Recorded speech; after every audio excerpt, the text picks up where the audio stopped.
Hi everyone, myself Dr. Deepak, and in this video I will be discussing about the new rules or norms about MBBS in abroad. Currently there are more than 1.2 million doctors who are practicing in India. Actually they completed their MBBS from abroad. So before it was very easy to go abroad, take MBBS or MD degree, come to India, write FMG and practice. But on 18 November 2021, NMC made some new rules for the students who want to pursue their MBBS from abroad. So first of all हम बात करते हैं कि eligibility criteria क्या होगा abroad से MBBS करने के लिए। तो उसमें 11th और 12th में आपके पास में फिजिक्स केमिस्ट्री बायोलॉजी होना चाहिए और नीट में आपका क्वालिफाई मार्क्स होना चाहिए। ये तो आपको पता होगा। बट इसके अलावा नए जो रूल्स आए हैं उसके अकॉर्डिंग जिस यूनिवर्सिटी में आप जाएं एब्रोड में MBBS के लिए या MD के लिए, तो वहाँ की जो ड्यूरेशन हो वो 54 मंथ्स हो, प्लस में 1 ईयर इंटर्नशिप हो। इसके अलावा जो कोर्स हो वो कंप्लीट इंग्लिश मीडियम हो। तो अभी जितने भी एब्रोड में कंट्रीज़ हैं, यूनिवर्सिटीज़ हैं, वहाँ जो ड्यूरेशन है वो 6 ईयर्स का है विथ इंटर्नशिप। तो ड्यूरेशन वाला भी इशू नहीं है और इंटर्नशिप वाला भी नहीं है। और मोस्टली जो बाइलिंगुअल कॉलेज भी पहले थे अभी सब इंग्लिश मीडियम में ही पढ़ा रहे हैं। बट जो सारी जो इश्यूज़ आ रहे हैं वो आ रहे हैं रूल नंबर 4B से। उसमें ये मेंशन है कि जिस भी पर्टिकुलर कंट्री में आप जाएं, आपको वहाँ पे रजिस्ट्रेशन कराना पड़ेगा या लाइसेंस लेना पड़ेगा प्रैक्टिस के लिए।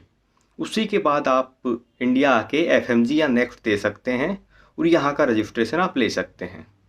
पहले इसकी वजह से काफ़ी इशू हुए थे, बट अभी मोस्टली कंट्रीज जहाँ पे इंडियन स्टूडेंट्स जाते हैं वो सभी एग्री हैं इंडियंस को अपने यहाँ रजिस्ट्रेशन देने के लिए और प्रैक्टिस के लिए लाइसेंस देने। अभी हम बात करते हैं कि किस कंट्री पे इसका क्या इम्पैक्ट होगा। जैसे जहाँ बल्क में स्टूडेंट्स आते हैं, जैसे फर्स्ट ऑफ ऑल रशिया की बात करते हैं, तो काफ़ी टाइम पहले जो एम्बेसी ऑफ इंडिया है मॉस्को में, उसने अपनी साइट पे मेंशन किया था कि इंडियन स्टूडेंट्स को या फिर किसी भी फॉरेनर को वहाँ का जो ड्यूरेशन होगा वो 6 ईयर्स होगा इंक्लूडिंग इंटर्नशिप, और वो कम्प्लीटली इंग्लिश मीडियम होगा। और आफ्टर कंप्लीटिंग देयर MBBS वो वहाँ पे रजिस्ट्रेशन के लिए एग्ज़ाम दे सकते हैं। ऐसा ही एम्बेसी ऑफ इंडिया जो कजाकिस्तान में है उसने मेंशन किया है कि वहाँ पे 6 ईयर्स का ड्यूरेशन होगा इंक्लूडिंग इंटर्नशिप। उसके बाद में आप रसियन, इंग्लिश, कजाक किसी भी लैंग्वेज में एक नॉर्मल जो रजिस्ट्रेशन एग्ज़ाम होगा वो आप दे सकते हैं। उज़्बेकिस्तान की बात करें तो वहाँ 6 ईयर्स का जनरल मेडिसिन प्रोग्राम होता है। वो कंप्लीट करने के बाद में आप वहाँ एलिजिबल हैं प्रैक्टिस करने के लिए बिना किसी एग्ज़ाम के। ऐसे ही बेलारूस की कुछ यूनिवर्सिटीज़ ने डाला है। अब जैसे बात करें यूरोपियन कंट्रीज़ की, जॉर्जिया की, तो जॉर्जिया में भी 6 ईयर्स में कोर्स ड्यूरेशन हो रहा है। उसके बाद में आप वहाँ पे रजिस्ट्रेशन का जो एग्ज़ाम है वो दे सकते हैं। और बात करें जैसे बाकी कंट्रीज जैसे बोस्निया, वो भी यूरोप में आता है, काफ़ी स्टूडेंट्स अभी जा रहे हैं वहाँ पे भी रजिस्ट्रेशन के लिए हर महीने एग्ज़ाम होता है। तो इतना कॉम्प्लिकेटेड रहा नहीं। जैसे USSR वाले जितने कंट्रीज है जहाँ बल्क में स्टूडेंट जाते हैं, रसिया, कजाकिस्तान, किर्गिस्तान, उज़्बेकिस्तान, तो यहाँ बहुत इजी है यहाँ लाइसेंस लेना, इतना कोई डिफ़िकल्ट टास्क नहीं है।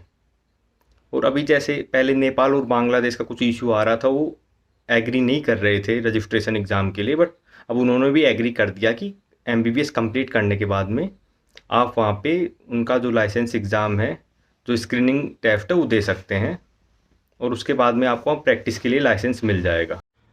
और यदि आप भी प्लान कर रहे हैं इस सेशन में MBBS इन एब्रोड किसी भी कंट्री में अप्लाई करने के लिए, तो मैं आपको सजेस्ट करूँगा कि सबसे पहले गैजेट के जितने भी रूल्स हैं आप खुद से पढ़िए। उसका जो लिंक है मैं यहाँ डिस्क्रिप्शन में डाल दूँगा। और भी किसी भी कंट्री या किसी भी यूनिवर्सिटी के रिगार्डिंग कोई भी इन्फॉर्मेशन आपको चाहिए तो आप मुझे व्हाट्सअप या इंस्टाग्राम पे टेक्स्ट कर सकते हैं।